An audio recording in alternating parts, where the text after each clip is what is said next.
Today we're going to complete all the body routing steps with the Maximum Guitar Works template system.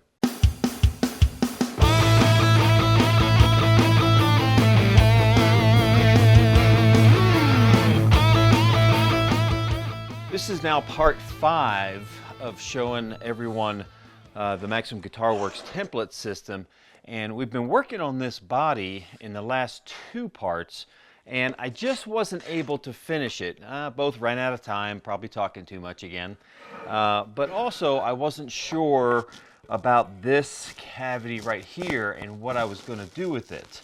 I was just thinking that with this standard route that I wanted something a little different, a little unique, because often I use some, let's say, extra electronic switchery, and so I wanted more space to accomplish some of the things. I did add a space for a switch up here as kind of a customized thing, but I also wanted to do something custom there. So here's what I did. I created another Tele template, and this one is designed for an extended Telecaster control plate, which, if you can see there, is about 1 inch longer than a standard Tele plate. And that's going to give me the extra room for one more knob and still have it comfortable enough to reach and play that it won't be a nuisance. So that's what we're going to do, and we're going to be able to finish up this body, and with the front and any rear contours that we're going to do. Heck, might as well throw in there a forearm contour while we're at it. And then I'm going to lop off all of these alignment pin locations, because really, when we get this done, we don't need the alignment pins anymore. When all the routing is complete, you can lop those off, and you're ready to start final round over, finishing, whatever you're going to do. So one of the super cool things that we're going to do here is not only extend this, but we are going to throw on a Bigsby onto this guitar. Okay, then we are going to use a Tele plate that has the rear area notched out so that the strings can go to the Bigsby. We're having a custom-made Telecaster plate, extended plate, made to match the chrome Tele pickup plate here. And then I've got to decide if I'm going to use brass compensated saddles or titanium compensated saddles. Okay, this is going to be a tough choice. What do you guys think? And the other thing we're going to do is use a pretty conventional Telecaster pickguard, and then this neck will go with that, and it'll be a pretty traditional looking Telecaster with a Bigsby, except it's going to have way more switching options, and we're going to do a pretty cool paint job on it too. I've got an idea. So anyway, that's what we're going to cover today. We're going to clean up this, get it all ready, and basically be at the point where I'm ready for final sanding and finishing. All right, with my extra long Tele plate pocket right there, already drilled out with the Forstner bit. We've got 1 3/4 inch depth here, so we're looking for a total pocket depth of 1.5 inches. All right, let's get the template in place.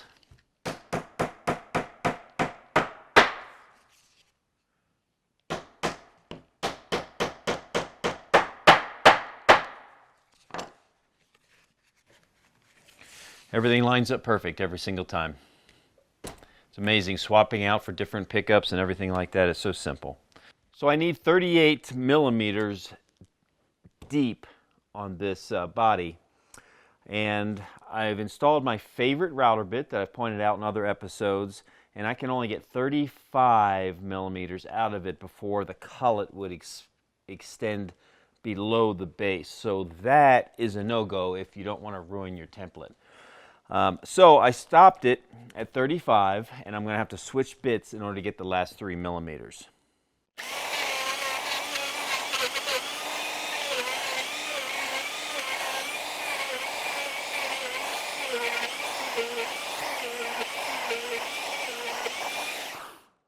I've got the pocket where I want. Now I'm going to take this opportunity just to draw a couple lines for a forearm contour. I like using those. I just like the comfort it adds. The forearm contour is a manual process. All the template does is provide you a reference, and that reference is basically a standard angle on the Fender series guitars that have forearm contours. But in our particular case right here, if I connected those dots, it's going to fall underneath where the Bigsby has to mount, and I don't want that. So all I'm going to do is parallel that line to a point that is outside where I traced the Bigsby and just draw a line right across there. With the Bigsby style guitar, you have to really minimize or change the angle of what you're going to do. So I'm going to make this maybe a hair steeper, but not as deep. And I'm going to go cut that forearm contour now.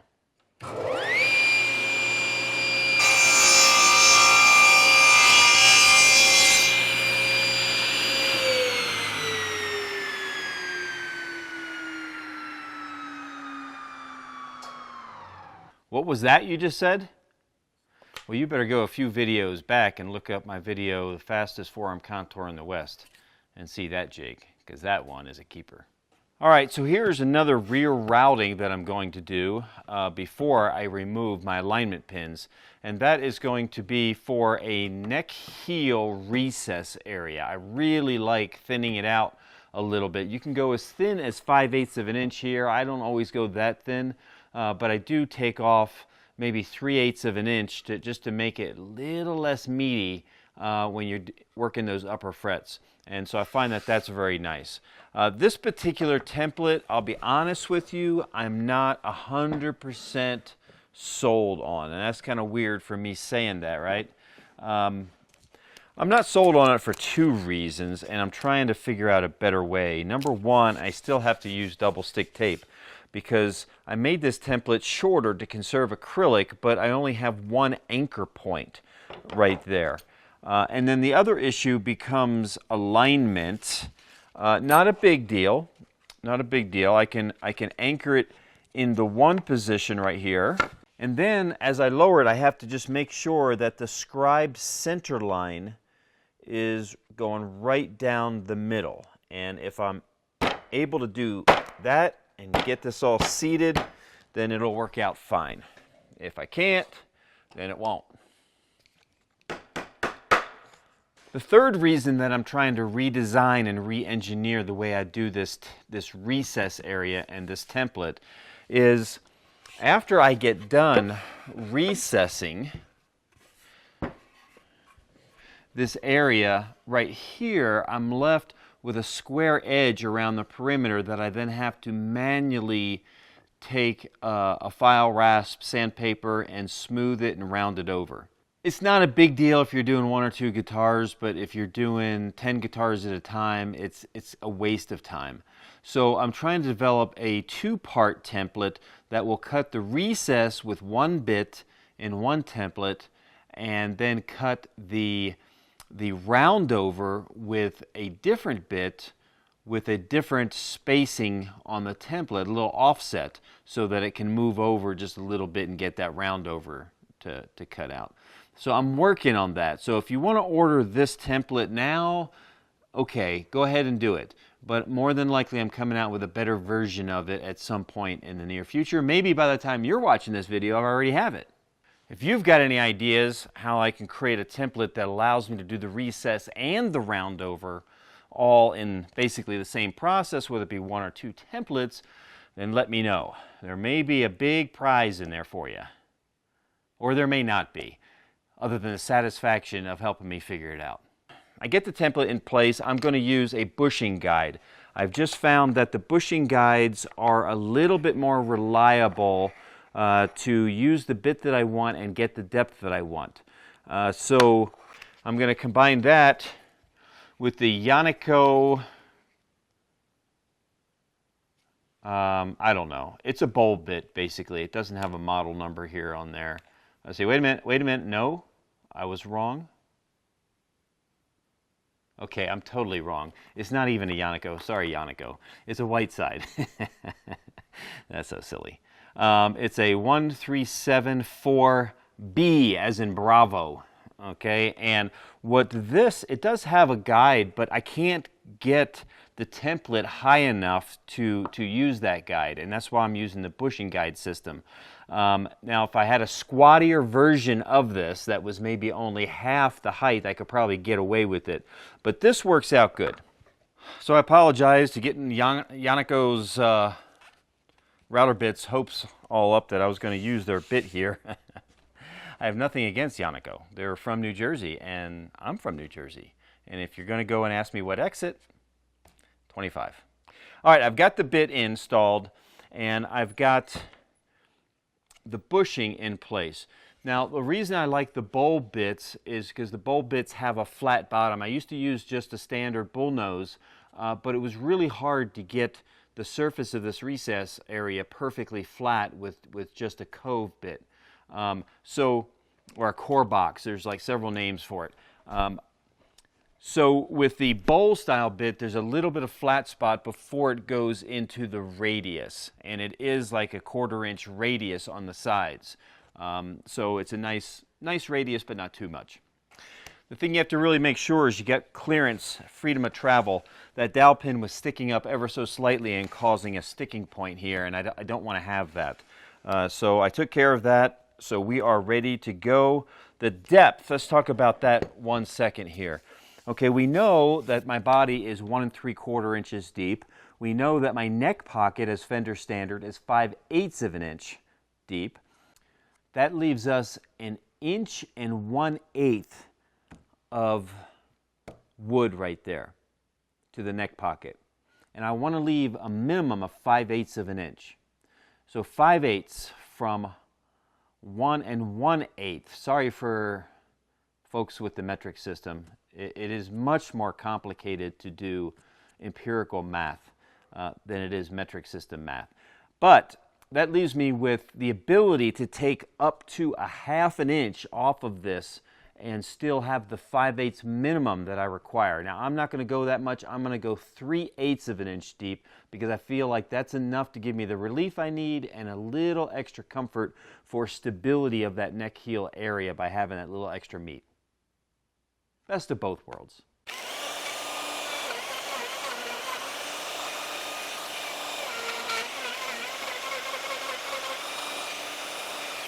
I take it back. This is a great template. What was I talking about earlier? No, seriously. It does a really good job, but it does require some manual labor to round this off, and I'll go ahead and do that off camera, but it's perfectly fine. And I do use a scrap piece of wood out here just to support it so it doesn't dip or flex, and that works out really well too. All right, now that we've showed all the routing that could be done with the templates and the alignment pins, we're going to remove the alignment pins. Now, the other body that we were just working on, I still have a couple hand shaping things to do, so I'm just going to leave those pins available to me just in case I decide I need one of the pickup routes a little bit deeper or something like that. But this one, I'm pretty confident that this is going to be good. This is going to be another opaque finish in poplar, and it's going to basically have no pick guard, so it's got all the controls built right into it. It's going to have a tremolo, so it's going to be pretty crazy. But as you can see, we've already got the belly cut. We've got the neck contour kind of rounded over and finished. This one is ready to lose the pins, and then we can go and do the round over. In this particular case, I'm going to do a 3/8 inch round over, very generous for a Tele. More like Strat-like, but I just like that extra softness in the body. So I'm going to do this one with a 3/8 inch round over. But let's lop these points off first. The first thing I'm going to do is just connect the dots. On this side, it's pretty easy just to line up a straight rule and just draw your pencil line straight across there. And that's going to be your do not exceed line when I go to cut that off. And I'm going to use a bandsaw for this. This one's a little bit trickier because it kind of curves. But what I'm going to do is just connect the curves with an arcing motion of the pencil. And that's going to get us right in the ballpark to do final rasp action with some sanding to get that all smooth and blended in. In fact, I'm going to need to smooth and blend in all these sides even before I do the round over, just to make sure I have, you know, good flow of the bearing that's following the side of the body. All right, once I lop off those alignment hole locations, all done, all routing, what I'm going to do is just file that flush. I'm using a coarse dragon rasp, the flat side.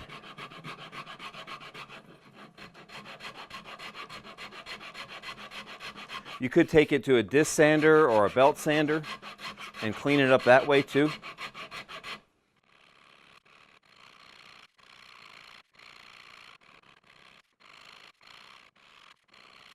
All right, once you get it so the bump is no longer there, just take a small sanding block and just smooth it out.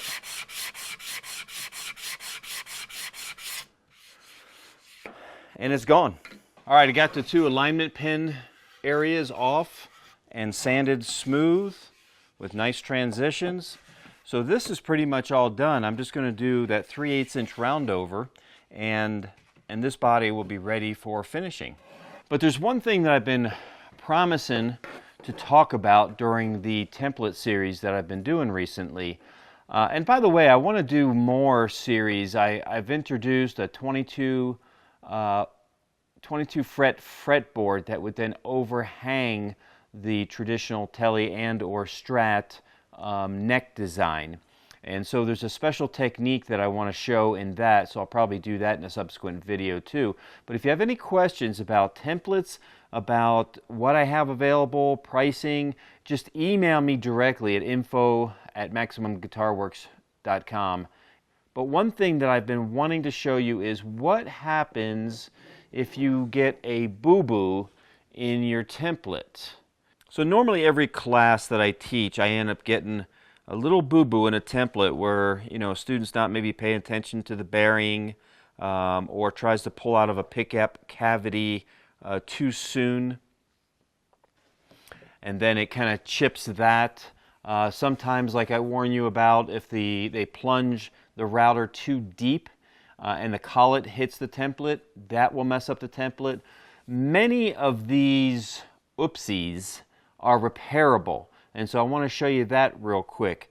The best way that I have found to repair these little mistakes so that you don't have to replace your template every single time is just good old-fashioned Bondo. Okay, it really does a good job on the acrylic, and frankly it does a good job in repairing wood on bodies and such. If you're going to use an opaque finish, it's a really good filler for that too. But what I do for a little tiny repair, I take a little tiny amount of Bondo,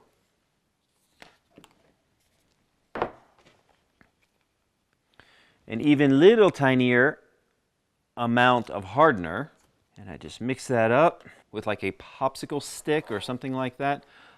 This right here, I just kind of scrape it on and I kind of push it in, and I make sure that I'm proud of the indentation into the acrylic, okay? Because I want it to stand up higher than the acrylic so that I can sand it back to the perfect location. So I'm just going to goop this on and float it out, take off some of the extra around there, but I want to have more than enough on there so that when I go to sand it, I'll take it right to the acrylic and then I'll stop, and that will repair the area.